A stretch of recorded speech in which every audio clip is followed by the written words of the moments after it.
All right, guys, what's going on? Just getting everything set up here. Day 322 minus 110. Another red day. I'm on quite a streak of red days here, folks. I'm not going to worry about the P&L. I'll just keep this up. And then 331. Save.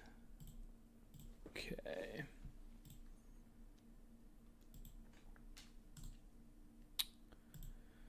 Actually, I'll name it.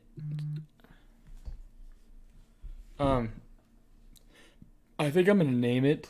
The Jordan. You get your own section. I'm pretty special. Yeah.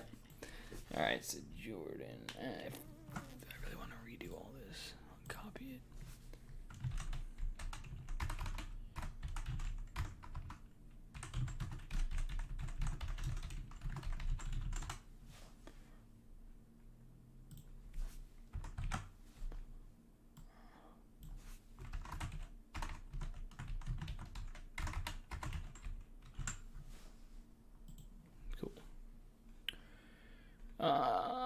Let me just post everything. Hopefully you guys had a great trading day out there.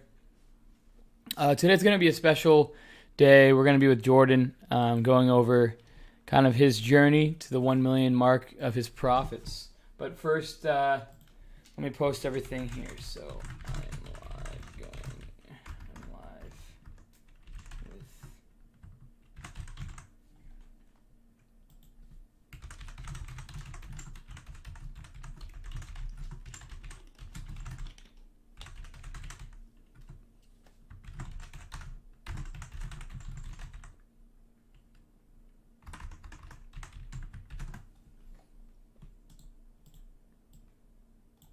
there's that.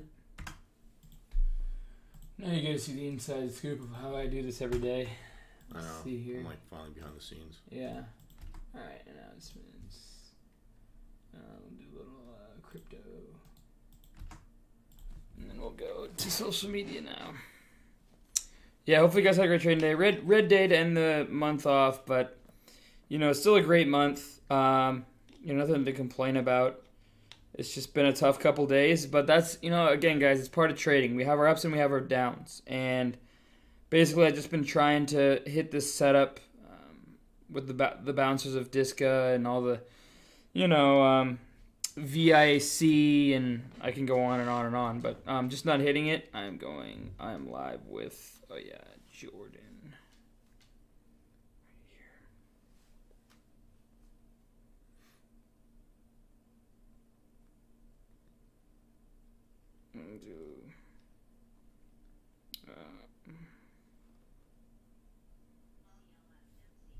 What was some runners today? So Wafu. Hopefully you guys had a great trading out there. Getting everything set up's the fun part. We'll do Rail. Yeah, rail. And then YVR. And then maybe LVIS. I already got that one. IVAC we can do. Okay. Cool. Posted that. All right, guys. So we posted that on social media, and we're gonna go live on Instagram now and TikTok. I didn't do a TikTok today, but that's fine. We'll figure that out. Whoops. Okay. All right, live.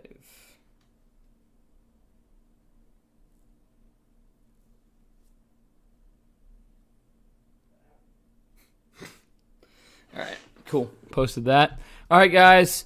Oh, yeah. I need to go on Instagram as well. This is quite the lengthy process. No, I know, dude. This is me every day, bro. Like, this is bad. I can't believe this. I know. It's not fun. It really isn't. Doing this every day is not really on my bucket list, but I do it, again, for you guys. I do it to make sure you guys are, able to listen in. And so anyways, guys, we have Jordan here. We've been great friends since, I don't know. Probably 7 or 8 years now. Yeah, 7 or 8 years from golf. He's over at my place. We're doing a little podcast today, so good to have Jordan on. Also good to, see him get to that 7-figure mark. I for a while, I never really, I couldn't have imagined when we were sitting there talking at, the lake house and how we were going over, what you wanted to do with your life. And, it was once pottery, and then it turned into petroleum engineering, and it kind of, it kept going on and going on. And then, when you saw what I was doing, you're like, well, like, if I can do it, like, why can't you? Yeah. And, going over that, and realizing, like, if I can do it, why can't you, is kind of the mentality that I think helps a lot of traders. The ones that, that don't really see the same outlook in life. Like, well, if that guy can do it, then he's obviously a fraud or a scam, or, he's obviously doing everything wrong. And, luckily you got the insight. You know me in person. We're here in person. Yeah. It's that much more believable. But in the end, when I showed you all these things, it opened up a door. And I'm really glad to see that door kind of took you on this journey. And again, I could have never imagined you, like, sitting with you, I don't know, 2 years ago now probably. Yeah. And you're now a 7-figure trader, which is pretty insane. It sounds pretty insane. Yeah. It's got a nice ring to it. It does. It does. And, but so, going along with that, like, I kind of want to go over, like, how, you have I have some questions here. And I kind of wanted to go over some questions with you and kind of your trading journey and your trading career. So, I don't know, to begin with, like, and I don't want to talk too much on your behalf, so I'm going to let you go. But how did you get started would be the first question. Like, for everyone out there listening, like, how did you get started as a trader? And what kind of drove you, obviously, to that path? I kind of spoiled it a little bit, but... Yeah. I mean, like Cam said, I mean, we've been friends for, ever since I was a junior in high school. So, I mean, we've been friends for the last, 8 years. And as he said, I really didn't have anything going on sort of in my life. I was always bouncing around between all these different career paths that I had no idea truly what I wanted to do. Mm-hmm. Pretty much it started out with me just looking at what was the highest paying job out of college, pretty much. So the number one was like petroleum engineer. So I was like, okay, I'll do that. Took like one math course, like pretty much just bombed out of it. Yeah. And then it was a pottery teacher, a personal trainer, I want to become a teacher at one point. Right. And it was just a ton of these different things. And I'll never forget it. I mean, it was a Friendsgiving. Oh, it was a Friendsgiving, yeah. Friendsgiving. And it was like the end of 2017. And Cam started the 1K to 100K challenge, back in the OG days. And I think that was like August of 2017. Mm-hmm. And you were just, when we were talking about it in November of that month, you were just then wrapping it up. Like, you were like, I think maybe 20K away, and you hit it like the next week. Yeah. But I saw, and I was tracking him week by week, because, it's a good friend of mine. I'm obviously going to be interested in what he's doing. And keep in mind, we're always hanging out too. Yeah. I mean, we hang out on a weekly basis. I mean, we're super close. And, and so pretty much we just had a brief conversation, it's just like, hey, is this all legit? I mean, is this really, like, is this real? He's like, yeah, man, it's real. It's crazy. And I'm telling you, like, there's so much more out there than even what I'm doing right now. Yeah. And I was like, okay. So I didn't dive completely headfirst into it as far as trading and actually trying to become profitable. But 2018 is really when I started studying. Yeah. Because, like, that's the one thing that Cam always preaches is just study. And so, he sent me the basic kind of videos at first from some other, traders in the community. And I think they were all, Google Drive bootlegged DVDs from back in the day. And so I watched those, and I just started pretty much just the main thing that I was doing in 2018 was I was just blowing up pretty much just $100 to $200 accounts. And I think in 2018 I lost maybe $2,000. But I was still working part-time at a gym, and I was making maybe, I don't know, $15K a year, so it wasn't that bad of a hit. But the one thing I was doing, I was screenshotting everything I possibly could. Yeah. Because I also got sort of that tip from Stephen Ducks. Like, Stephen Ducks at that point, back in 2017, that was when he made his first video with Sykes. Yeah. About, this 22-year-old that just turned, I think it was like 30,000 to 900 grand. Mm-hmm. And he always preached about all like the studying that he was doing, like 14 hours a day, just crazy, right? Right. And so pretty much towards the tail end of 2018, I pretty much just had a decision at that point of like what I wanted to do, because I just thought to myself, okay, I've been at this for a year. At that point, Cam in 2018, I think, made like 1.4 million. Mm-hmm. And I was like, okay, this is something that I don't get the opportunity to have one of my closest friends be pretty much what I was seeing at the time, the top, 1% of intraday small cap traders. You know?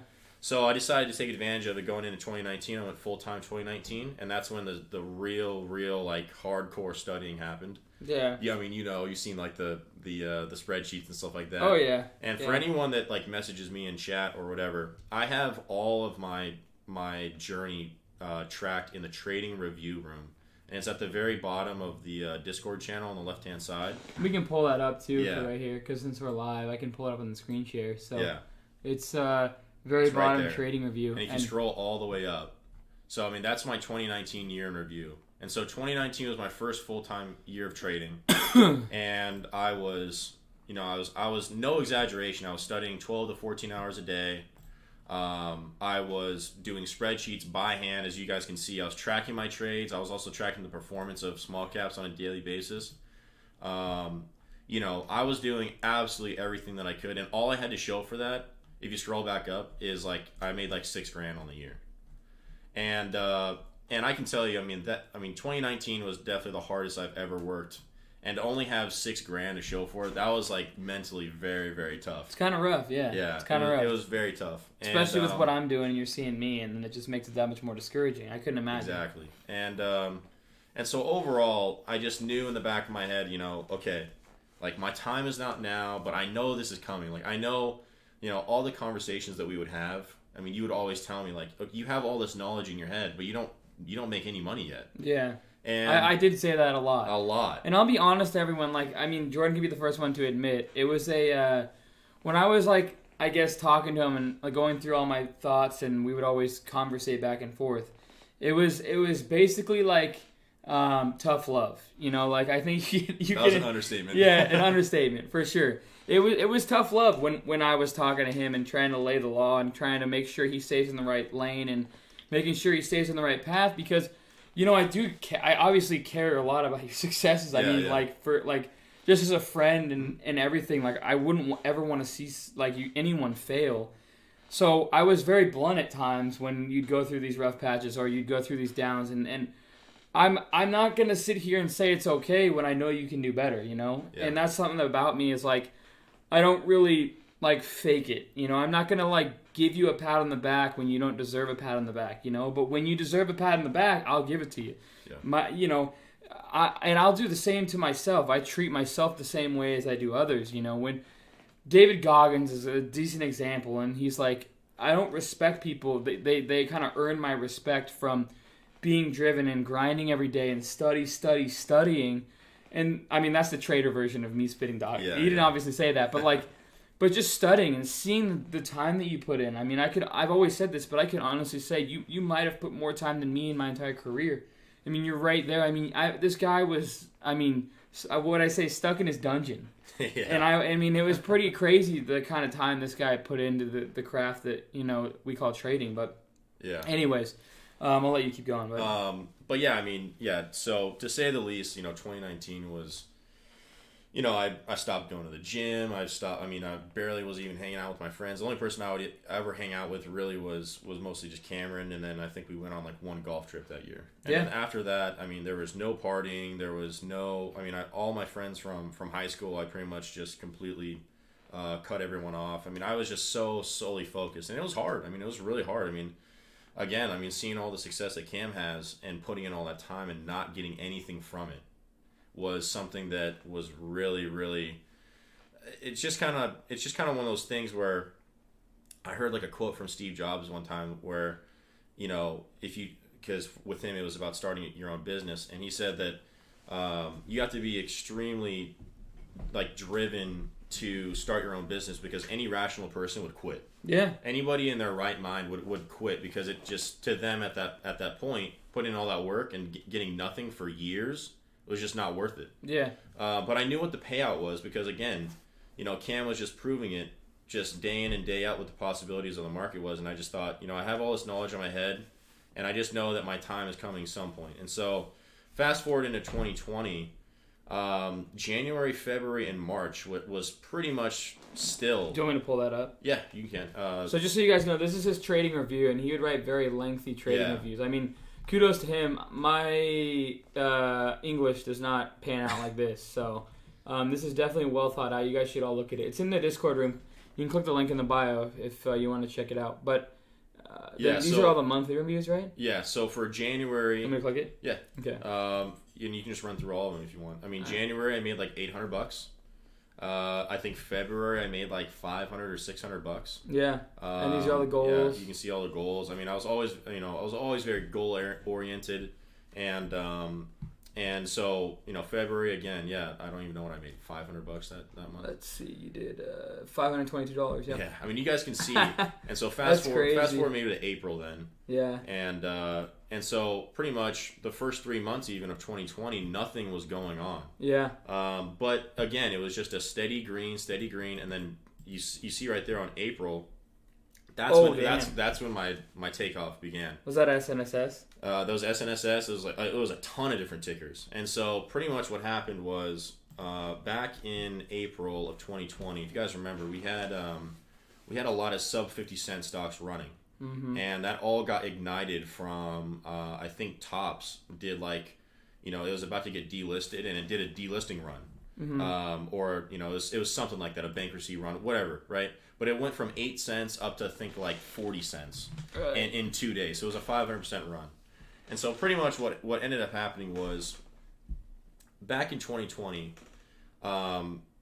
there was inefficient algos that were providing liquidity across a 1 cent spread on these sub 50 cent names. And so pretty much what that means is you would get filled on the bid and then be able to instantly flip on the ask, because a lot of these brokerages and stuff like that, they can provide midpoint routes. Mm-hmm. And so pretty much what I did on that day, it was April 9th of 2020.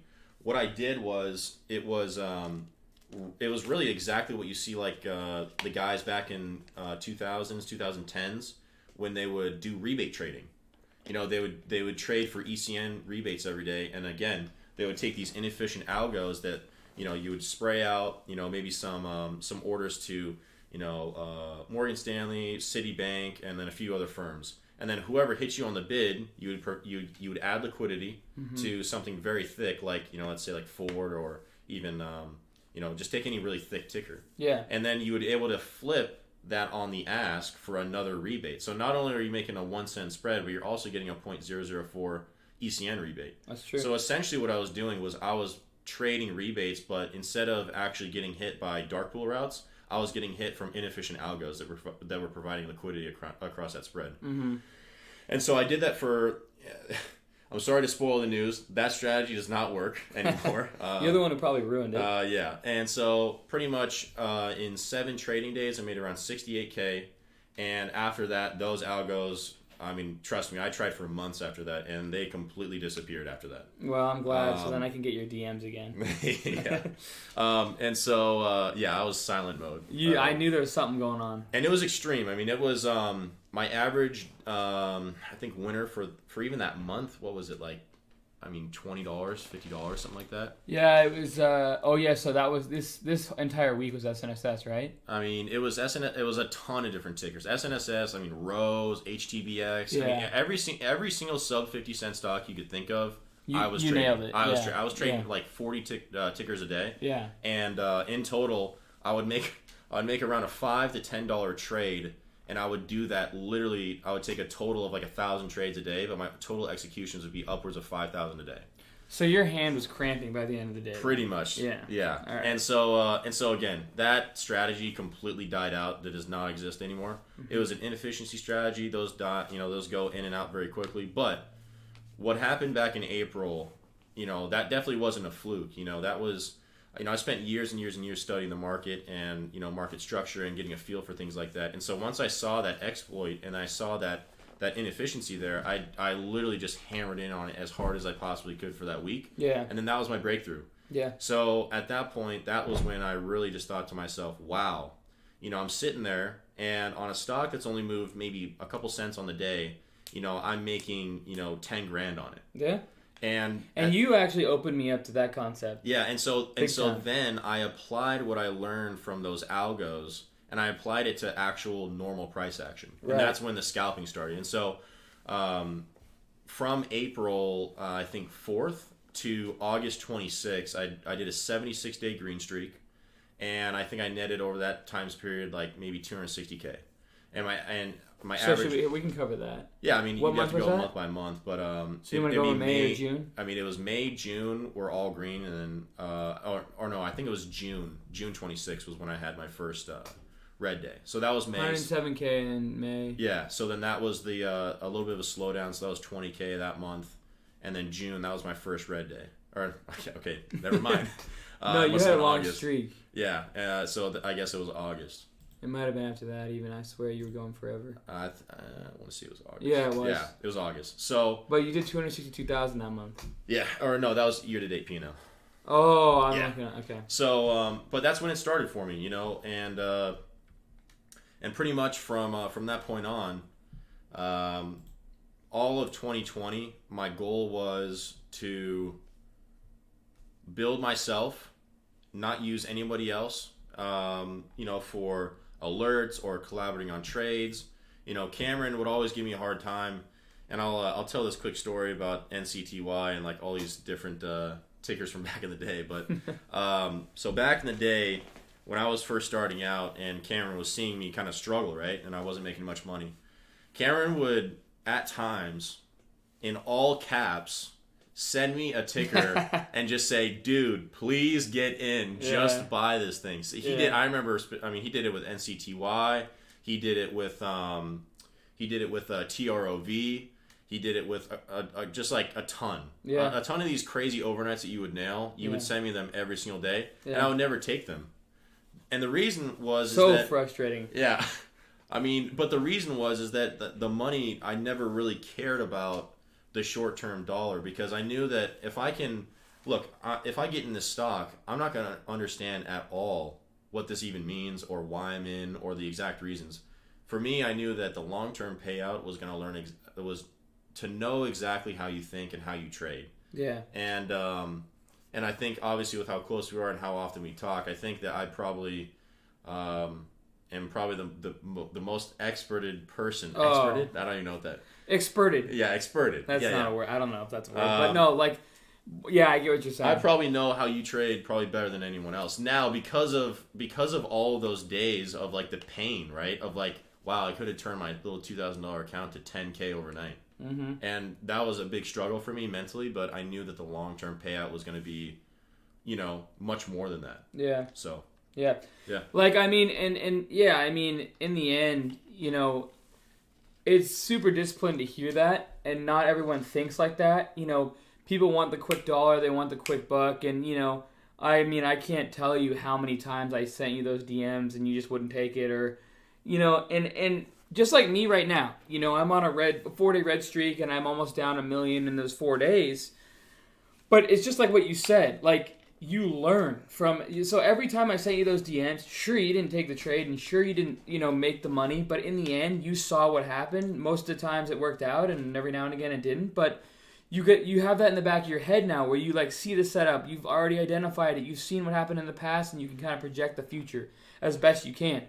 And, like, for me, I've never been down this much money in my life, but I've also never made the amount of money that I have in this month, or the month before that, so, You're always kind of evolving with what you're doing and what you're learning and how you're kind of creating that opportunity for yourself. Like you're talking about the inefficiencies and things like that, and you're always evolving with what's in front of you. And everybody out there who's listening, it's about, as I always say, study. I can't say it enough, but it's also about evolving with the market and learning from your red days. Learning from all the hard times and learning from all the hardship, because where there's hard times and where there's losses, there's also reverse that. There's upside and there's potential. And it's kind of hard to explain, but the more downside, the bigger the upside. And we always talk about that. Yeah. We look at traders out there, and the ones that are doing insane right now are the ones that had it the hardest. And, you know, obviously you have the most robotic, straight up P&L curve I think I might have ever seen. You know, mine's more like straight up and straight down. It looks like an EKG almost, but hopefully not going that high up, or else you're probably dead. But you know, I don't know. It's hard to explain, but to say all these things, I needed to get it out because I know a lot of you guys are listening, and you're like, okay, well, if Jordan can do it, I can do it. And I hope you're thinking that. But you know, all these things that he's explaining about, all the hard work, all the time in the dungeon, we call it the dungeon, all the time that put behind the screens, you know, you can see all these reviews. This is just a review. This has nothing to do with the kind of studying that he was doing. You know, learning about, you know, dissecting my thought process, and I dissect your thought process. And I always said this, even though you were a losing trader at the time, I would still get things out of what you said. And I still, to this day, you know, we always bounce ideas off each other. And I know you're not trading mid caps or blue chips like I am right now, but you will be eventually, and you're going to take that with you in your journey. And also, like, I still, like, I don't know, I don't trade as much small caps anymore. I mean, I still get the, even just bouncing ideas is a big thing. So having a trade, what I call it, a trade accountability buddy, is very important because, you know, being able to bounce ideas and concepts and to build your process is a big thing with just talking it out. I can't tell you how many times, you know, we've been at dinner and I've just ranted for 20 minutes on how I shouldn't have done this and I shouldn't have done that. But that just ranting and getting it all out, even though you might not understand every little piece, you're still getting the gist of it. And just by like pronouncing it, it helps so much. Yeah. Even 100%. From, I'm sure, your perspective. Yeah. But we've already been live here. So, yes, I mean, you guys have been asking questions. So, yeah, Jordan is a 7-figure trader now. Every time I say it, I'm like, I get goosebumps because that is crazy that you are a 7-figure trader. But yes, he's made. Also, I do want to add something to like 7 what you million. said. Yeah, go ahead. Add to something what you said. Go ahead. And that is like, you know, you have all this knowledge in your head over time, right? And whenever like you're struggling, right? If you're studying out there, and you guys gotta remember, like the 1K account challenge for me started in 2020, but I didn't actually start making any money until April of last year. So really, if you think about it, I took 3K, you know, to $1 million in about 11 and a half months, because it was pretty much the middle of April to, you know, late March. And all of the time that I put in 2018 and the beginning of 2019, all the charts that I looked at, all the time that I put in with the you know, the screenshots and the Excel sheets, even though I wasn't making money at that time, all that knowledge was still in my head. And then I had my breakthrough. Mm-hmm. And, you know, really, if you study, it's really compound returns on your studying over time. Because the more that you study, and even though you're not profitable right now, once you do hit that breakthrough, as Cam said, I can always go back and look back on that NCTY trade. I can always look back at the TROV overnights. I can always look at your crazy, you know, intraday plays where you'll long LMFA and then sell it, you know, for like 100% gainer. I can always go back. And so in the short term, I missed out on what? You know, $2,000, $3,000. And that's nothing now, because I know you lost out on a lot of percentages. A lot of percentages, yeah. But now if I see an overnight idea like that, or if I see like those intraday plays, I mean, the bulk of my strategy now is midday consolidation plays that, you know, go for those midday rips. That's exactly how you traded all of your small cap. Your biggest, baddest trades on small caps were either A, overnights, or B, like consolidation between 7:30 to 9. We're on West Coast time, so it'd be, you know, 10:30 to, you know, noon. Midday consolidation, consolidating around VWAP, lower highs, higher lows, a little bit of a wedge pattern, maybe a false breakout, then you buy the next dip, and then you sell into like an end of day or midday parabolic. Yeah. And that's the bulk of how I trade now. I didn't used to trade like that at all back in the day, and I never made any money. But now that things have started to get the ball rolling, all that time that you put in studying, will compound over and over and over. And just like hopefully your returns will compound over time, that knowledge will compound with it. So trading is extremely front loaded, and I can't place enough of an emphasis on studying. That's something that Cameron absolutely drilled into my head, and I'm so glad that he did, because now, I have years of screenshots. I have probably 5,000 or 6,000 screenshots of intraday charts, wedge. I have probably 20 different patterns that I've tracked. I don't trade mostly any of them, but I have stuff candles, soak plays at the open. I got opening drive plays. I got daily breakouts. I got wedge patterns. We even have like a room where it's like daily chart patterns and chart patterns room. Head and shoulders, ascending triangles. I don't really trade any of those anymore, but the time was put in there, and the more that you can see those charts, the more that your brain's automatically gonna know, wow, I've seen this before, and then you can just click the buy button without thinking about it at all, and just know that it's a good trade. Okay, cool. Well, now that you answered all my questions without me asking them, I don't really know where to go from here. Let's see. I guess the next question I was going to ask you is, you kind of answered this. What was the years of studying like, what was the years of studying like? It was just grind. It was just give everybody an average day of like what you would go through, because people don't get to see what we go through. People don't get to see like every day how I'm on my screen sometimes longer than I should be, and I'm like talking 3, 4, 5 hours after market close and into after hours. Jordan and I just realized this the other day. We're looking at trade review. We came back from dinner and we're looking at my trade review, and we were like, oh man, like you've been losing a lot after hours. And I was like, oh man. So then now I haven't really been trading after hours. So it's just always about creating more opportunity for yourself, but realizing your strengths and realizing your weaknesses, and trying to go where there's great strengths and veer away from where there's great weakness. Yeah. But give everybody an example. Daily life in the old Jordan lifestyle. Daily life. So 2018, when I started studying, pretty much it was at that point I was going to school still, and I was working part-time. So it was pretty much get up at 6, study, either watch the market or trade with my small little $100 account from 6:30 to I think around like 7:45, and then I would leave for Green River around 8. Go Green River! Yeah. We are the Gators. No. And so then I would go from school, go to school from about 8 to noon. I would get home, and then I would usually work from like 1 to like 6, or I think it was like 1 to 5, and then I would go home. I had a girlfriend at the time, so I would either spend time with her, or then whenever we wouldn't hang out, I was studying. 2019 came along though, and then it was a different story, because I didn't have a girlfriend, dropped most of my friends. I pretty much even dropped the gym. Everything changed, because this was like, okay, I got nothing else going on in my life. So now I have no distractions. I got no excuses. There's nothing stopping me now, from really, really pursuing this absolutely full time and going as hard as I can at it. So 2019 was a lot more intense. It was wake up at usually around 6 again, and then I would trade from the open till close. I would either watch after hours with Cameron if he's maybe the market's hot. We get like PR plays. A lot of those biotech plays used to do PR after hours, and they'd go like 100%. Yeah.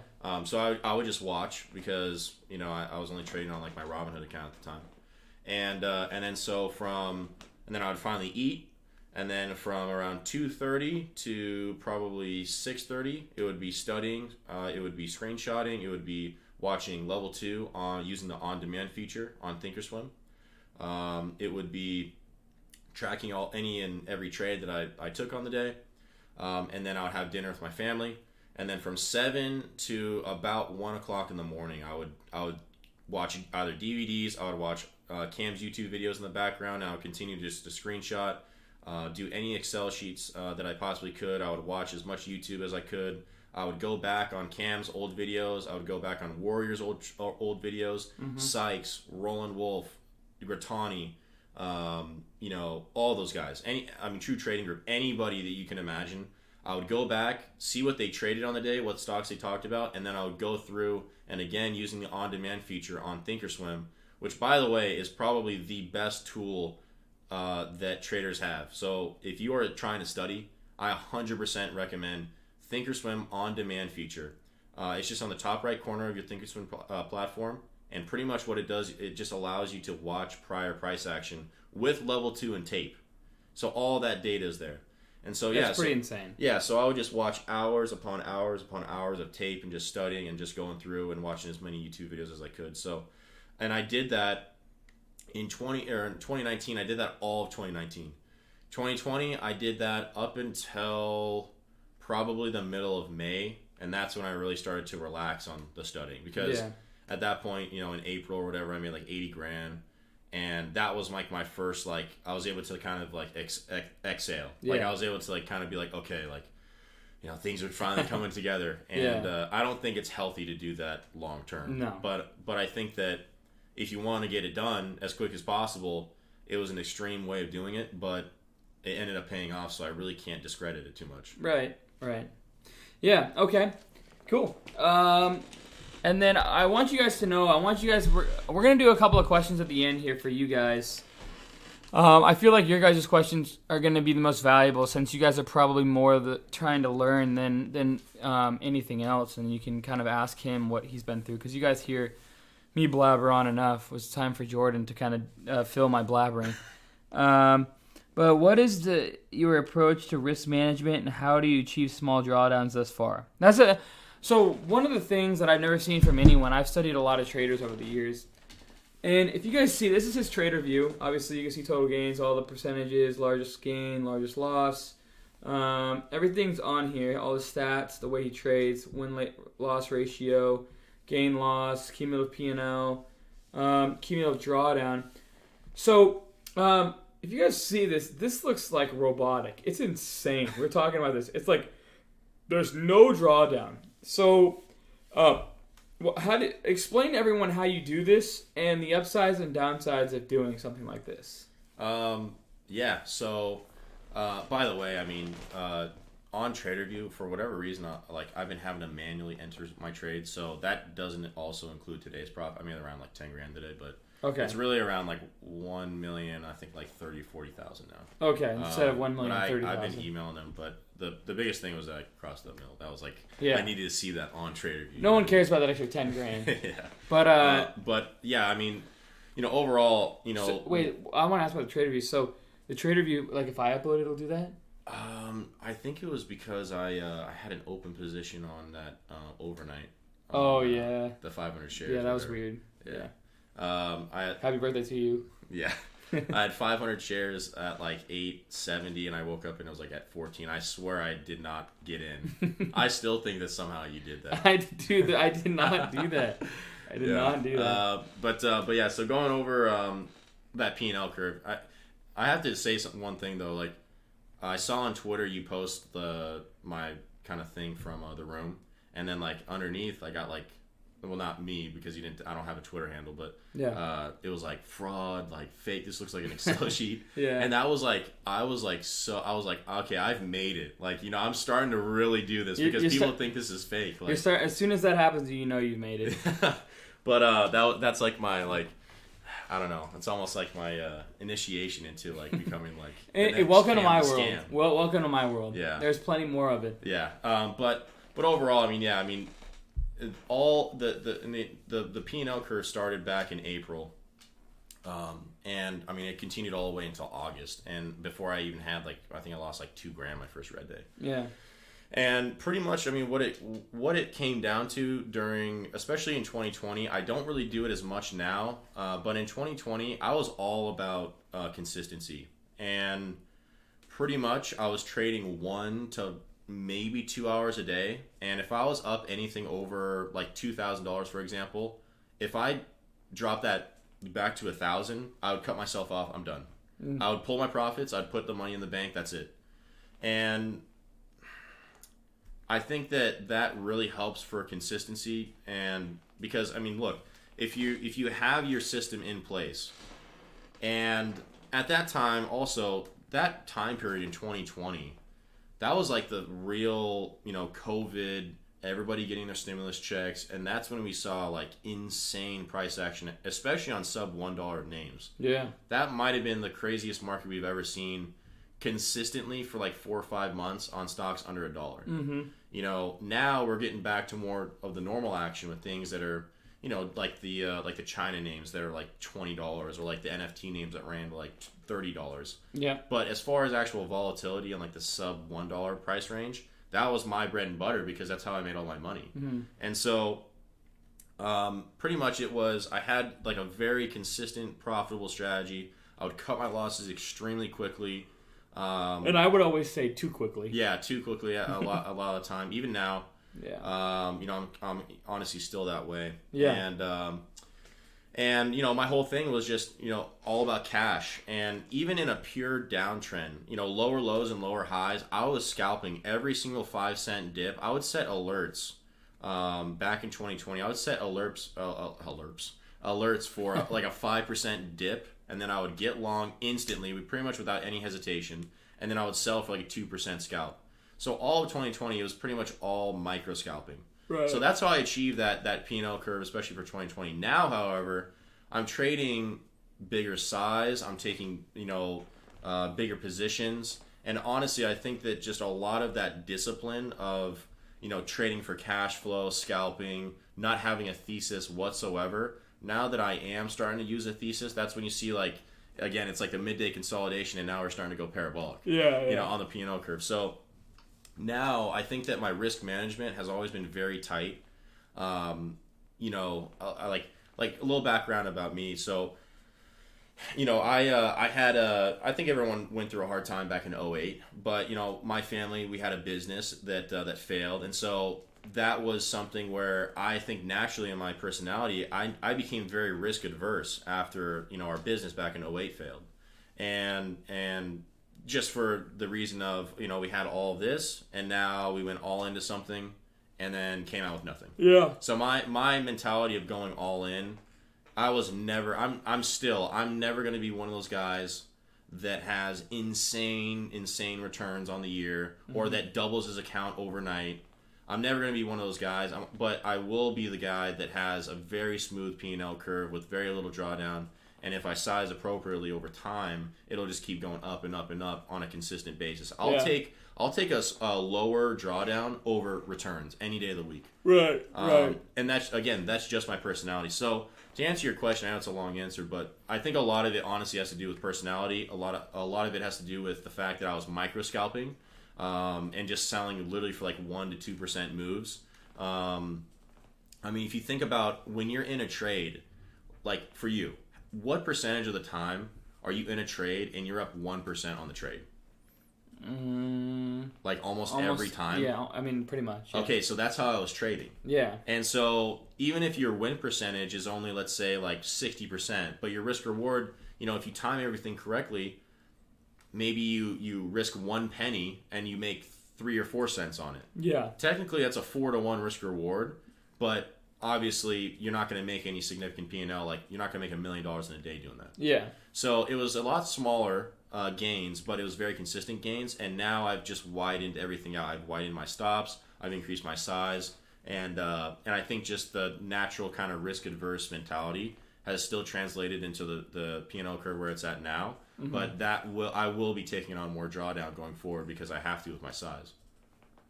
Ariel asked a good question. So now we're going to do a couple of questions from you guys. So you guys feel free to ask some questions for Jordan. He is a 7-figure trader. Yes, he is. So what would you say is your biggest weakness and also greatest strength? As Ariel asked that. Good to have you in, Ariel. Yeah, congrats to Ariel, by the way. He had an absolute monster month, and I think he's really this is going to be the month that is the equivalent of my April for Ariel. I think that this is the month that is going to set him off into just beast mode. Ariel, I always knew you'd be better than Jordan. He's also older than me, way older. No. He's like a grandpa. No, to us maybe, but no. No, but he's killing it. Yeah, congrats, man. You've been crushing it, but I have always said this since day one. I said that Ariel is got something that I don't know if I've ever seen, and that's coming from I've seen a lot. We both have seen a lot. Yeah. And there's it's just like a that lot. killer mindset. It's insane, man. So congrats to you, Ariel, man. You're crushing it. Keep it up, man. But I would say enough about Ariel. This I know. is my interview. Sorry. He's doing so well. I have to highlight him. So I would think that my biggest weakness is definitely weak hands. So a lot of the time I'll have set risk off levels. I'll have my patterns intact, and a lot of time I'll get scared out maybe 10 or 15 cents higher than where I really should be risking off.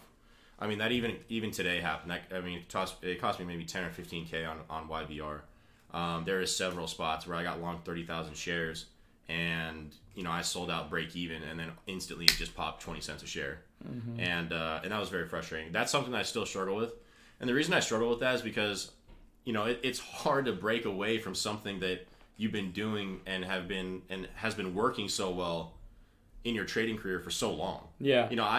I mean, my biggest loss, when I made that streak back in April. I think my biggest loss on that month was like $200. Right. So I never actually learned how to lose. As opposed to you. You learned how to lose first, and then took that pain, learned from it, and then were able to compound accounts maybe like way quicker than me. And so that's definitely my biggest weakness. But my biggest strength, I would say, is definitely my discipline. If I know I'm not in the right mental headspace, I'm walking. I don't care what goes on. I don't care if there's Wafu or if there's some NFT name going 1,000%. If I don't like the action, or if I know that maybe I'm just a little emotional on the day or whatever, or I'm just not feeling it, or I went to bed extremely late and I know that I'm not trading in optimal conditions, I walk. And that I definitely cut off the potential growth for hitting my first million. Yeah. I probably realistically could have hit it maybe 3 months ago had I gotten more aggressive, but you're just doing it stress-free. As stress-free as possible, at least. Doesn't mean you don't end up sweaty, but yeah. Yeah. And so again, that's that's kind of how I achieve such small drawdowns. Like, my whole ego thing now that I can kind of hang my hat on is that I reached my first million with a less than $10,000 red day. Yeah. That's awesome. But if you stick with that style, it's going to take longer. You just have to realize that. I mean, you hear those guys on Robinhood or whatever, they go all in on an options contract 5 times in a row, and they take $1,000 to $500,000. Okay. And then what do? They blow it all back down like 50. Yeah. So for me, my biggest strength definitely. You just break your chair. I think so. No way. What just happened? I'll wrap things up on that question. So Amazon. Yeah. So, damn, you're getting fat, man. I guess so. I'm over 300 now. But yeah, discipline for sure. And even in my everyday life, you see me with my meals. I'm like a wannabe bodybuilder. I just like going to the gym. I eat every couple hours or whatever, and I always carry my meals with me. So discipline. I think the more discipline you can have outside of trading, you'll have more discipline inside for sure. Yeah. Number 1, trading. Number 2, bodybuilding. You'll never be a bodybuilder because number 1 is always trading. Pretty much. So, let's see. How can you tell that you are not in a correct headspace? That is another good question that I saw. I don't really know. I think, I can't really pinpoint on one given thing. Like, I can't say that I meditate every day or anything like that. I mean, I think it's just being conscientious of kind of where you're sitting at on the day, or what's kind of happened for you in the last couple of days. I mean, look, me hitting a mill, I put so much pressure on myself that pretty much the last 2 weeks I've traded like shit, honestly. I've probably sacrificed $100,000 just in the last 2 weeks, and that came from me either not sizing up on my A+ setups, or again getting scared out for a break-even trade as opposed to sticking to my risk-off area. Where's my phone? Your phone? Yeah. It's right there. You're on TikTok. Jeez, okay. I'm like, where the hell's my phone? Go ahead. I can tell that the ADHD is setting in. Hey, we need to go play golf. Yeah, I know. But yeah, I mean, I forgot the question. Well, the question was, how do you know you're in the wrong headspace? Oh yeah. Or how can you tell that you are not in the correct headspace? I don't know. You just got to be. It's not. I can't really pinpoint anything. I think that as far as like a trait in my personality, that's probably a strength of mine is just being conscientious. So honestly, I have no clue. I can't give you an exact blueprint of how. You just have to know in the back of your head. It's like right? That gut feeling. I mean, you've talked about it before too. I mean, the gut feeling of knowing that you're not in the right trade or that you're oversized. You get those flutters, you get those kind of butterflies in your stomach, you get the fast heart rate.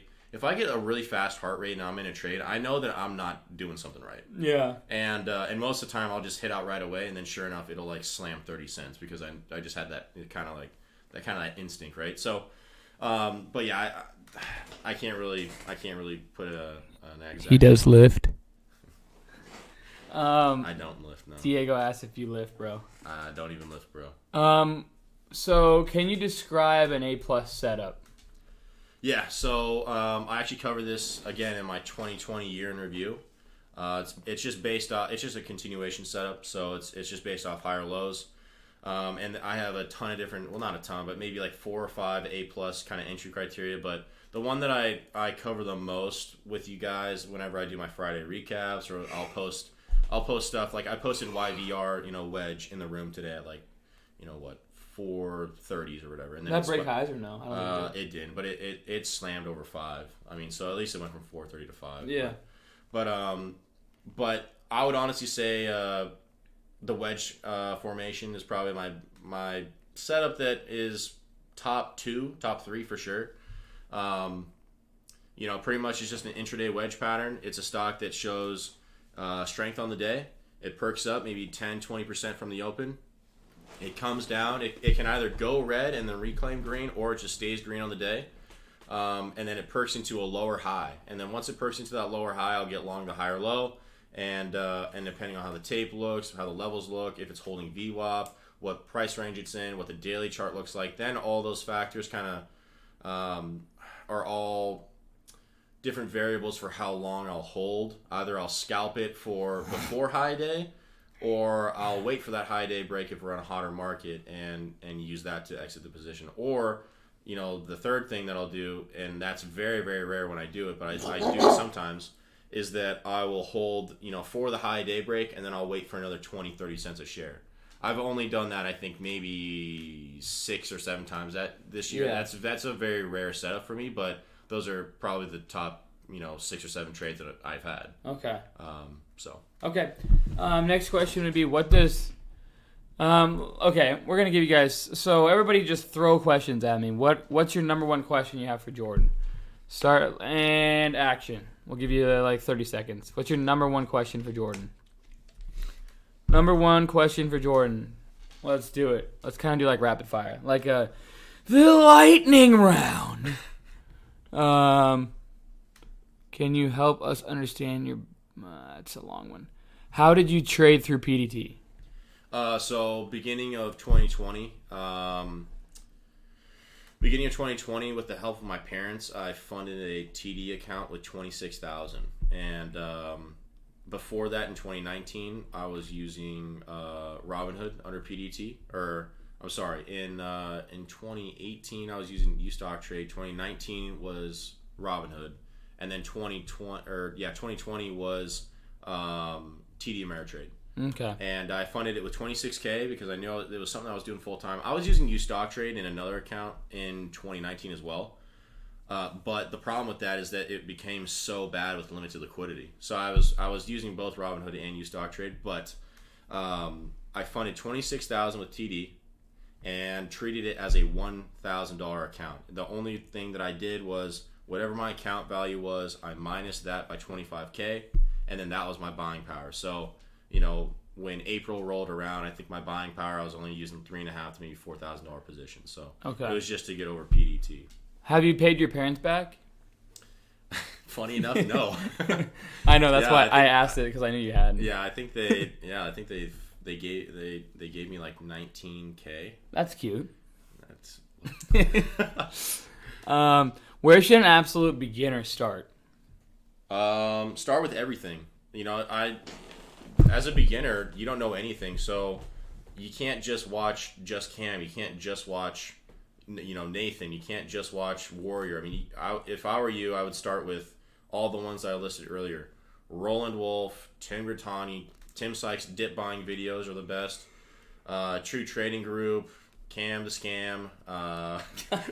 You always say that. I would learn from Madaz, My Investing Club. I just gave you around probably 50,000 hours of content because they have massive YouTube pages. All right, remember this lightning round. Next, do you pay taxes all at once or at the end of the quarter?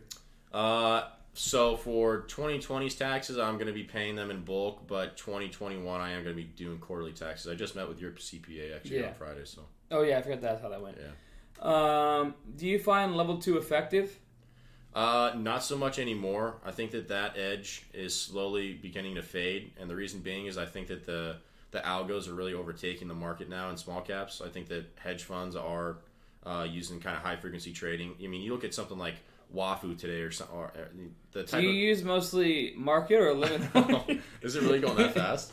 Yeah, it's flying. Okay, level 2 not as important now. I still definitely use it in key areas, but it's not as important, and the chart is number 1.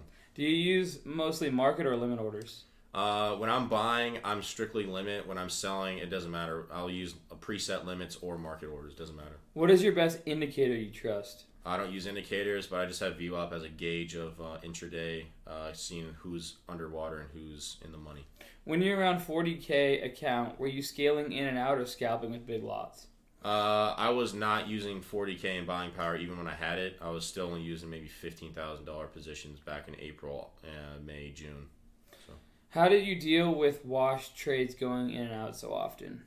Wash trades aren't a thing unless you're trading with yourself between 2 different brokerages, which is highly illegal, and I don't do. Yeah. So do you buy with an order all at once, or do you scale in? Typically, like YBR today, I was trading around 20, 25,000, 30,000 shares if I had conviction on the setup, and I would just scale in 6 times with 5,000 shares, or I would just do it 3 times with 3,000 shares, but I never block in with like 40K. When was your worst month of trading? My worst month of trading, definitely probably November or September. I can't remember which month it was, but I think I made like 11 grand, and that was my first slowdown back in 2020. Ever since I broke out in April, that was like the real first reality check of like, wow, like it's not just on the up and up anymore. That's when I went through some struggles, and fortunately, like got through it. So, what is your golf handicap? Because you're going to need it today. Is that seriously a question? It is. I'm probably the best 14 handicap you've ever seen as far as long drive. I could agree to 14 handicap. I thought you were going to give yourself like a 7. I'd be like, wrong. No. I'll be honest with myself there. Are there chart examples in your review? Yeah, 2020 year in review, and also all of my monthly recaps. I usually post charts about my mistakes and also what I was doing well that month. If you guys want to see the monthly review, click the link in the bio. It's free chat. You're going to need to click that if you want to see them. Do you trade from somewhere besides home setup, on the phone, or on the road? I haven't, and I don't think I'm going to either. We're actually going to Texas here in a bit, and I think I'm just going to give myself the break. And I usually don't trade outside of my setup. And my setup is just a basic Amazon like gaming tower. It cost me $800 a couple of years ago with 2 32-inch monitors, and then I use my laptop for the scans. Yeah, just so you guys know, next week we're gonna go to Austin, Texas. Yeah, so it's gonna be awesome, dude. I'm excited, but get some dingers down there, man. Yeah, but I don't know if we're gonna be trading or not. I don't know. I haven't decided yet. Yeah. After this week, it seems like I want to, but we'll see. What is the number one secret about trading? I mean, there's not really any one number one secret, but there's no secret. It's just a ton of screen time. That's it. Yeah. Who's your broker now? I use TradeZero the majority of the time, and then if I need the extra buying power, if I really want to size up heavy, then I use my TD as well. I just have both, just in case one goes out, honestly. Okay. I am at Austin, ? Done. No, I was trying to get you off guard. Okay. Are you more of a dip buyer or a breakout trader? I always buy dips. Into like either trend lines or if I see it on the tape or something like that into a key support level that it's getting soaked, I'll just buy the dips there. All my biggest trades have came from dips. I'm not a breakout trader. I think breakouts are suicide. If anything, again, I've tracked it in my 2019 review. I had like a 10% win rate with breakouts. I mean, it's just a terrible strategy in my opinion. So okay. All right, guys. What makes you? I'm gonna answer this. So someone asked, "What makes you so willing to help nobodies like us?" No one's a nobody. Just because we have money doesn't make you a nobody. It means nothing. Nobody is somebody. I had literally $2,000 in my bank account 11 months ago. Yeah. So I mean, it's. No, yeah. I mean, money isn't everything, guys. Trust me, I can be the first to tell you, and Jordan can be pretty much the second to tell you. I mean, it's definitely nice. But it doesn't really change who you are, or hopefully, I mean, I've seen it change people who they are, but I always know we that. see some of those guys out there. Yeah, and like, sure, I might buy some nice shirts and go out to nice some shirt nice with dinners. like a sweet stain on it. Yeah, I've already stained it, Yeah. so I don't even know if this is nice. So that was my golf shirt. It wasn't. I'm kind of not really a materialistic guy. I mean, I'm slowly getting into it, but anyways, guys, you used to be a Domino's delivery driver. Well, you got yourself a friend, because I used to be a delivery driver as well. I used to trade on the job. Quick, I got this one more question. Quick question, Jordan. What confirmation do you use for trade execution once your pattern has been broken on the upside so as to avoid a false breakout? Majority of the time, like today, for example, on YVR, every single time it would break over, like, usually I use the 5-minute chart with my A+ setup. So if I get, like, let's say there's higher lows and lower highs, I will just immediately sell over the lower high to avoid the potential false breakout. I'm especially the last 2 weeks, I've been extremely conservative, kind of with my profit targets and stuff like that. Yeah. But honestly, market sentiment. If the market's extremely hot, it's not in your best interest to sell immediately. But if the market is not so hot, and today's like very normal day, then sell as soon as you get that 30-40 cents. I mean, I'm out. Yep. So that's it. Yep. Okay, well, we got a tea time coming up here. But yeah, so it's been awesome to have you on, man. I mean, congrats. Thanks, You've obviously proven to a lot of people, not that it matters, but that you can hang with some of the best in your career, and I cannot wait to see the future for you, man. I mean, we've always say, like, I can't wait for the future, and I can't wait for a lot of the people listening's future. I want you guys to be inspired and motivated to see that, we can all do it. It's not just like it happens. You saw the hard work that Jordan put in, the effort, the studying, the grit, the grind, the ups, the downs. I wanted to come on here with him to show you guys that, yes, it can and is possible. If you put the hard work and put the effort in, you can make your dreams come true. I mean, if your dream is to make $1 million, trust me, there's a lot more than $1 million to be made in the stock market. Yeah. I mean, I've proven it, and Jordan will prove it. Ariel's going to prove it. Hopefully a lot of my students will prove it. But at the end of the day, guys, you got to study. You got to put the time in. Everybody asks, is there, like, people ask, do you do buy sell alerts, and is there easy, like, way to get there? And it's no. Is there an easy way in this world to just one day make $1 million? No, it takes repetition. When the professional athletes don't just get there overnight. It takes repetition over and over and over and over and over years and tens of years of time. Do you think that some of these bodybuilders, it happens overnight? No, all it is the same diet and the same exercises over and over and over until it just gets worn into the ground. And that's all we do. We study trading until it gets worn into the ground. And that's what we do. The people are better than us in a lot of other things. But we're obviously the top 10% of trading, and you're the top, a couple percent. I'm probably the top couple percent. And so probably like the top 10%. Yeah, so, but you guys have to realize 90% of traders fail, and that's a thing. But the reason why I'm here is to hopefully inspire and to motivate and create opportunities that maybe some of you guys never had or never dreamed of or never thought possible. And by continuing to show, as my career goes on, my students, as they progress, I hope to see a ton of you guys succeed over the long haul. In the end, it's fun to make money, but it makes my day 10 times over if you guys are succeeding and creating success for yourself. I am someone to motivate and inspire and show you what's possible. You're the one that's supposed to study, put the hard work in, and prove to yourself that you can do it. If I'm a 2.3 GPA out of high school, 2.3 GPA out of college, dropped out. I never had the smarts like all these Harvard grads and everything like that. But I can assure you, those guys don't think like us in trading. They just don't. And maybe a couple do, but it's just I found what I like. I found what I love, and so did Jordan, and so did Ariel, and so did a ton of my students, hopefully. And just creating that opportunity for yourself and pounding it into the ground is what it's all about. Okay, so anything else you want to leave everybody with? I mean, you're only limited by what's in between your ears.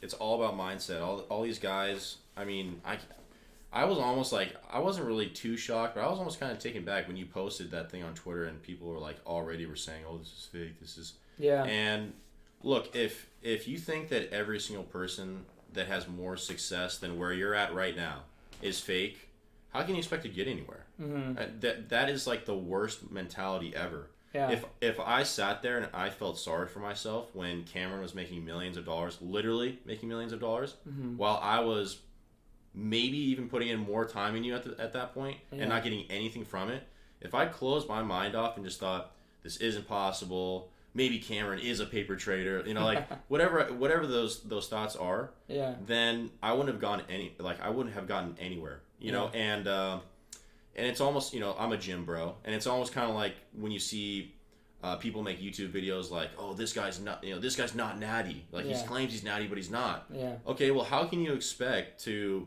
deadlift 800 pounds like that or look like that when your mentality is, I'm going to go into the gym, my max, let's say, is 600, and if you have that closed off mindset, you're not going to get to 800 no matter how hard you train. It's like people have no clue. We have no clue. Talk about Eddie Hall's deadlift. No one has any idea how just insane the mindset and how really, I mean, the mindset is everything. What's the difference between Khabib and McGregor?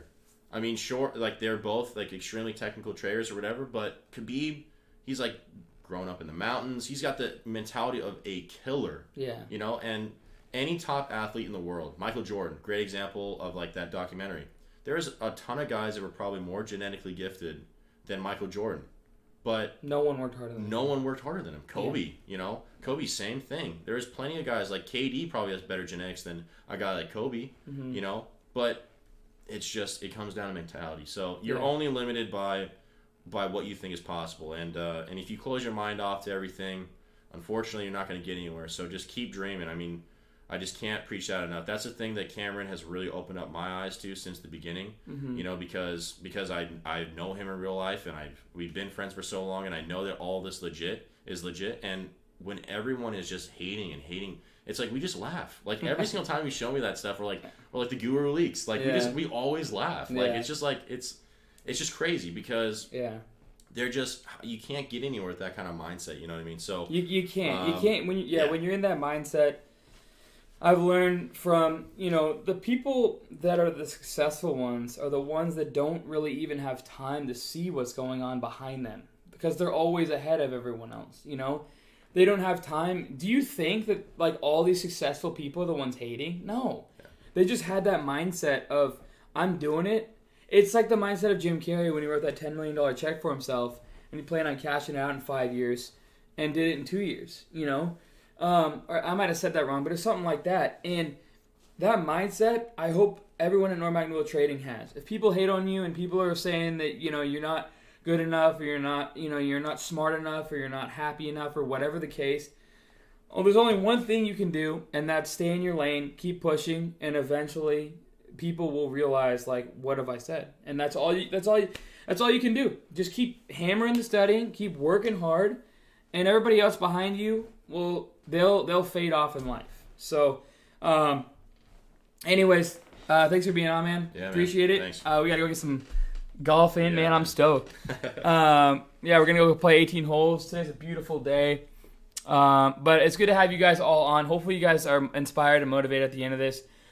Congrats again, Jordan, for hitting that 7 figures, man. Next up, 8 figures. Yep. And then next up, 9 figures. And there's just no stopping us, man. It's just a train that keeps on rolling. Compound. That's the goal. All right, guys. I appreciate every single one of you guys for joining.